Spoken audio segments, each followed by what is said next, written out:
Hi, this is Lindsay from La Crosse Public Library. Give us 5 minutes and we'll pass on some quick tips for our digital resources. So today we're going to talk about Ancestry.com. Normally you can only access this from within the library, but while we're all safer at home, you can actually get at-home access to it if you are a City of La Crosse resident with a library card. So you would go to lacrosselibrary.org and then click on Research. And then if you scroll down a little, here's our Ancestry link.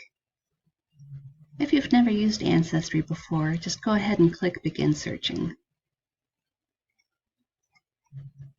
We'll practice with my grandfather since he had a really common name. And we'll see what happens. So, more than 100,000 results. We definitely need to add in some more information and try to narrow that down. Thankfully, if we come over here, under our search filters, you'll see an option to edit search. And when that box pops up, you can click Show More Options. And you can see you can add in all sorts of events. You could add in family member names, keywords. You could choose a gender, add in race or nationality, see if those things help narrow down all of those results. In my case, I'm going to add in his less common middle name. And I know that he grew up in a pretty small town, which should hopefully narrow things down.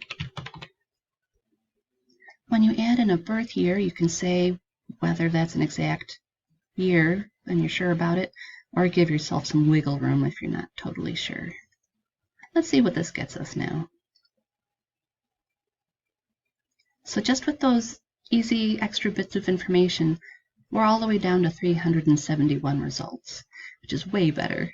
Obviously, not all 371 are going to be about him, but the first handful certainly look like him, and that's what I was hoping for from this search.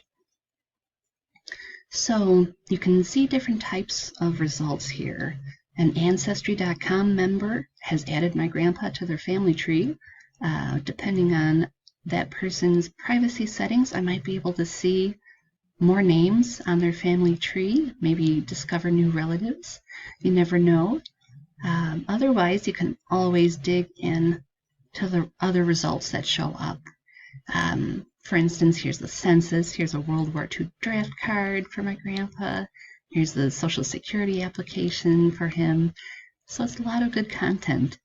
A lot of the time, you'll notice that when you hover over a link, you'll not only get a preview of what content is inside that link, that resource, you can also see the actual scanned original document, which is super cool. Not everything will have the scanned document, but a lot of things do, especially the census. So if I were to go into that census, I could see all the names of the people living in that household. Maybe they were renting rooms to people. I could see occupations. I could see where his parents were born, which is good for tracing things back.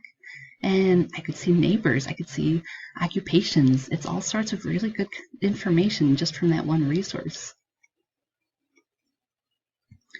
If you need to narrow things down more, you can always keep editing your search.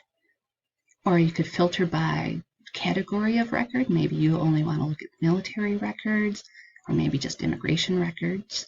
Those can be easy ways to narrow down the vast numbers of results. But if you're looking for more tips and tricks on how to really make the most of Ancestry's resources, I would check out their Learning Center. There's a lot in there that can be helpful. Ancestry also offers charts and forms, so you don't have to make your own while you're starting to put your family tree together. And if you've used Ancestry in the past, it can be worthwhile to check new collections, since they might have added something that would be useful for you. So remember, the La Crosse Public Library is your library. If you have any questions about this or about local genealogy, please reach out to our archives department. They're at archives@lacrosselibrary.org. Thank you.